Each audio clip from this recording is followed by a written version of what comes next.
आज हम ampere circuital law prove करेंगे। और उससे पहले हम छोटा सा एक चीज और समझ लेते हैं, हालांकि कल इसको डिस्कस हम कर चुके हैं। एम्पीरियन लूप,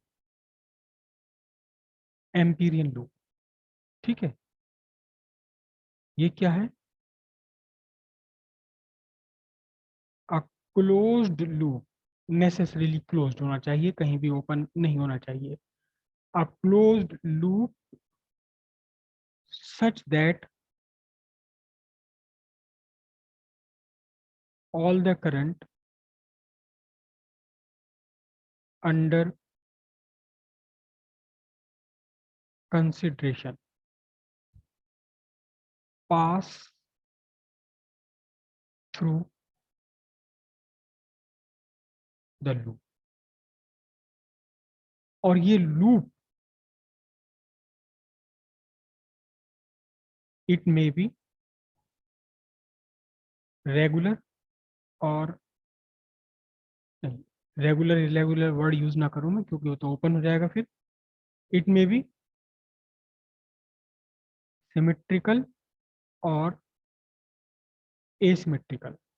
सिमेट्रिकल भी हो सकता है, एसिमेट्रिकल भी हो सकता है, लेकिन हम अपनी कन्वीनियंस के लिए कोशिश करेंगे कि एम्पीरियन एम्पीरियन लूप जहां भी हमें कंसिडर करना हो, वहां हम एम्पीरियन लूप कंसिडर करेंगे कैसा, सिमेट्रिकल ही कंसिडर करेंगे जहां तक भी संभव हो सकेगा, ठीक है। और क्लोज तो ये होना ही होना चाहिए, अगर क्लोज नहीं हुआ तो फिर इस पर वो एप्लीकेबल में नहीं हो पाएगा। क्लियर है?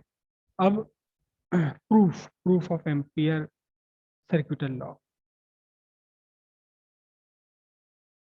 प्रूफ करने के लिए हम यूज करेंगे पहले की एक डेरिवेशन। ये इनफाइनाइटली लॉन्ग कंडक्टर है, infinitely long straight thin conductor, right. और इस थिन कंडक्टर से स्मॉल आर डिस्टेंस पर एक पॉइंट है पी, तो magnetic field at P, magnetic field at P, B equals mu naught I upon 2 pi R. B पर magnetic field है ये, ठीक है। अब इसकी डायरेक्शन क्या होगी, ध्यान से देखें जरा। अगर मैं बी वेक्टर की डायरेक्शन लूँ तो मैं वही राइट हैंड पाम रूल लगाऊं। अंगूठा मैंने किया कहाँ, करंट की डायरेक्शन में, this is the direction of current, current I. अंगूठा लिया मैंने करंट की डायरेक्शन में, और उंगलियों को मैंने किया पॉइंट पी की तरफ जहां मुझे पॉइंट फाइंड करना है। तो पुश, मेरा पुश कहाँ है, डाउनवर्ड है। तो ये क्या है, परपेंडिकुलरली इनटू द प्लेन। यहाँ ये मैग्नेटिक फील्ड आया perpendicularly into the plane, correct. जैसे हम गॉस थ्योरम में एक गॉसियन सरफेस कंसीडर करते थे, and the Gaussian surface necessarily pass through the point where you have to find out electric field. Similarly, here you will consider an Amperian loop, and necessarily the Amperian loop has to pass through the point P where you are applying Ampere circuital law. So हम we will try to make symmetrical symmetrical Amperian loop, and the most symmetrical Amperian loop is circular.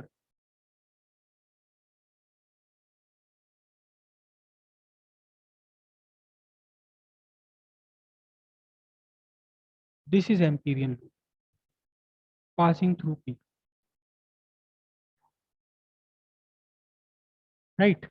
तो आपने क्या किया है, आपने क्या काम किया, कंसीडर एम्पीरियन लूप कैसा, consider circular Amperian loop passing through P, P से पास करते हुए। अब यहाँ हमने एक छोटा सा एलिमेंट ड्रॉ किया डीएल। अब इस डीएल की डायरेक्शन क्या होगी? डीएल की डायरेक्शन क्या होगी? अब ध्यान से देखिएगा भाई, ये मेरा जय एम्पीरियन। हिंद सर। देर से ज्वाइन करो, क्लास चलती हुई में, तो फिर जय हिंद नहीं। यहाँ ये एम्पीरियन लूप है और ये मेरा वायर है जिस वायर में करंट फ्लो कर रही है, करंट है आई। अब ये एम्पीरियन लूप है, correct. This is point P, this is point P, और यहाँ पॉइंट पी पर मैग्नेटिक फील्ड क्या है? Perpendicularly into the plane, perpendicularly into the plane. मैं मैग्नेटिक फील्ड की डायरेक्शन ड्रॉ कर दूं, ये बी वेक्टर है, बी वेक्टर है, क्योंकि परपेंडिकुलरली इनटू द प्लेन हम अपनी कागज पे, पेपर पे तो ड्रॉ नहीं कर सकते, तो हम यहाँ लिख देंगे, क्या लिख देंगे? Perpendicularly into the plane. ठीक, ये तो मैग्नेटिक फील्ड वेक्टर है। यहाँ पॉइंट पी पर मैग्नेटिक फील्ड वेक्टर कैसा है? मैग्नेटिक फील्ड वेक्टर है इस पेपर के अंदर जाते हुए। अब यहाँ मैंने एक छोटा सा करंट एलिमेंट, छोटा सा एलिमेंट ड्रॉ किया। अच्छा, डायरेक्शन मैग्नेटिक फील्ड की क्या है? ये डायरेक्शन, अगर आप इस राइट हैंड थंब रूल लगाओगे तो this is right hand thumb rule, this is right hand thumb rule. आपने इसे उंगलियों में पकड़ लिया, तो फिर मैग्नेटिक फील्ड की डायरेक्शन क्या है आपकी? मैग्नेटिक फील्ड की डायरेक्शन, जैसे कि मैं इस तरह, इस अपनी तरफ से देख पा रहा हूँ, क्लॉकवाइज है। तभी तो यहाँ, यहाँ पॉइंट पी पर magnetic field into the plane रहेगा। अब यहाँ छोटा सा एलिमेंट कंसीडर किया डीएल, छोटा सा एलिमेंट कंसीडर किया डीएल। उस डीएल की डायरेक्शन क्या होगी? उस डीएल की डायरेक्शन भी डाउनवर्ड ही है, क्योंकि यहाँ मैग्नेटिक फील्ड आ रहा है क्लॉकवाइज। तो ये जो डीएल है, डीएल भी हम लिख लेते हैं, ये क्या है? Perpendicularly into the plane. ठीक है, तो अब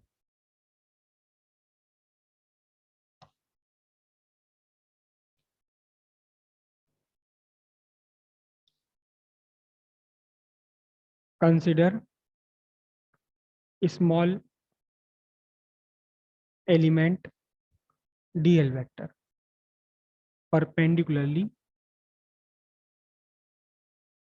into the plane around P.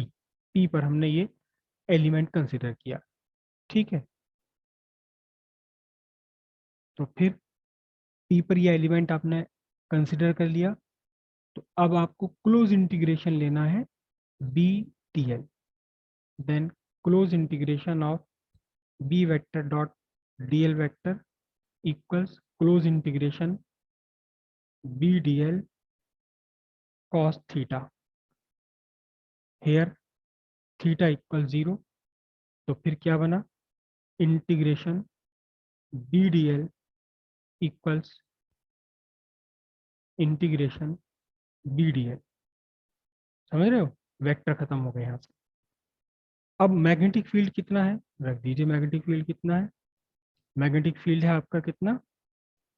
Sorry, integration B magnetic field कितना है?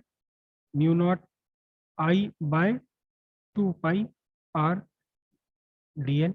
म्यू नॉट भी कांस्टेंट, आई भी कांस्टेंट है, 2 पाई भी कांस्टेंट है, आर भी कांस्टेंट है। या यहाँ से हम सीधे लिख सकते थे, स्टेटमेंट लिख सकते थे क्या? Due to symmetry of Amperian loop, due to symmetry of Amperian loop B is constant at its every point. तो वहां से हम बी भी निकाल सकते थे बाहर, लेकिन आप चाहें तो बी सब्स्टिट्यूट कर लिया आपने, mu naught I by 2 pi R आ गया, सब कुछ कांस्टेंट है। तो क्या बना आपका? Mu naught I by 2 pi R close integration of DL, close integration of DL over the Amperian loop. इसका मीनिंग क्या है? ये आपका एम्पीरियन टू लूप है, पाई ये एम्पीरियन लूप है, छोटा सा डीएल, छोटा सा डीएल, डीएल डीएल डीएल जोड़ते चले जाओ, क्या बन जाएगा? पूरी सरकमफ्रेंस पर आप two dl, pi r 2 pi r बन जाएगा। इसकी क्या बन जाएगी? ये बन जाएगी सरकमफ्रेंस। तो क्या बना? Mu naught I by 2 pi r, 2 pi r cancel out होकर के क्या बचा आपके पास? कैंसिल आउट होकर आपके पास सिंपल सा बचा, close integration B d l is equals to mu naught I free space में, इन फ्री स्पेस। और अगर फ्री स्पेस ना हुआ, कोई मीडियम हुआ, तो फिर म्यू नॉट को सब्स्टिट्यूट कर देंगे आप म्यू से। Magnetic permeability of free space के बजाय मैग्नेटिक परमेबिलिटी ऑफ मीडियम आ जाएगा।